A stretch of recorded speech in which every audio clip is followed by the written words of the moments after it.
संत का स्वभाव है सुख देना, संत का स्वभाव है हित करना। भले उनका कोई अहित करे लेकिन वो सबका हित करते हैं। जैसे एक बार एक महात्मा जी गंगा में स्नान कर रहे थे, उसी गंगा के जल में एक बिच्छू बहता हुआ आ रहे थे। महात्मा जी ने उसे उठाया, ये बेचारा जल में है, मर जाएगा। बाहर निकालने के लिए उसने डंक मार दिया, हाथ से छूट गया। फिर उठाते, फिर डंक मारता है, फिर उठाते हैं। जैसे डंक मारता हाथ से बिच्छू छूट जाता है।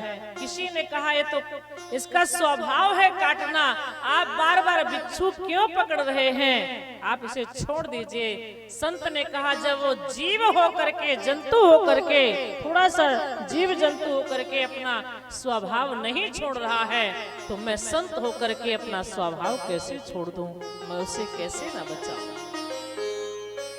ये साधु चरित्र है। कोई कितना भी उनका अहित करे वो सबका हित करते हैं। वो तो बुराइयों में भी अच्छाइयों को खोजते हैं। देवता जो होते हैं कभी दुख देते हैं, कभी सुख देते हैं, लेकिन साधु तो हमेशा सुख ही सुख देता है। संत तो हमेशा सुख देता है। देवताओं को आप देखिए, पवन देव को मंद मंद हवा चलती तो अच्छा लगता है, और यही ठंडी में अगर तेज हवा चलने लगे, तूफान आ जाए, तब कितना खराब लगता है। तो ये पवन देव जो है देवता, कभी सुख दिए कभी दुख दिए। ये सूर्य भगवान के ताप को देखिए, ठंडी में कितना अच्छा लगता है, लेकिन इस सूर्य भगवान का ताप जब गर्मी आती है तब कितना दुखदाई हो जाता है। इसी तरह से जितने भी देवता हैं, मेघों को देखिए, जब बसंत ऋतु में हल्की हल्की वर्षा होती है कितना अच्छा लगता है, और वही जब भीषण बारिश होने लगती है, चारों तरफ जब बाढ़ आ जाती है, तो वही कितना दुखदाई हो जाता है।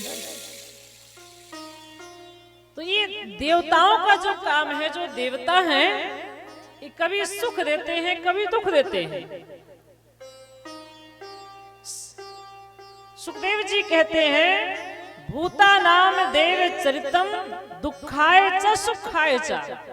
कभी सुख कभी दुख, लेकिन सुखाय वही साधु नाम। साधु हमेशा सुख देते हैं, कभी दुख नहीं देते हैं। चाहे जो भी ऋतु हो, जब भी साधु के पास में जाया जाएगा, जब भी संत की शरण में जाएंगे, तो संत हमें सुख ही देंगे, दुख नहीं दे सकते हैं। ऐसी सुंदर सुंदर कथाएं और भी श्रीमद् भागवत महापुराण में कथाएं हैं, बड़े दिव्य प्रसंग हैं। लेकिन वही बात आई कि हरि अनंत, हरि कथा अनंता। भगवान का कोई अंत नहीं है, ना भगवान की कथाओं का अंत है। 7 दिन क्या 7 वर्ष भी अगर ऐसी कथा चलती रहे, तो भी श्रीमद् भागवत महापुराण की कथा पूरी नहीं हो सकती है। ऐसी दिव्य कथा।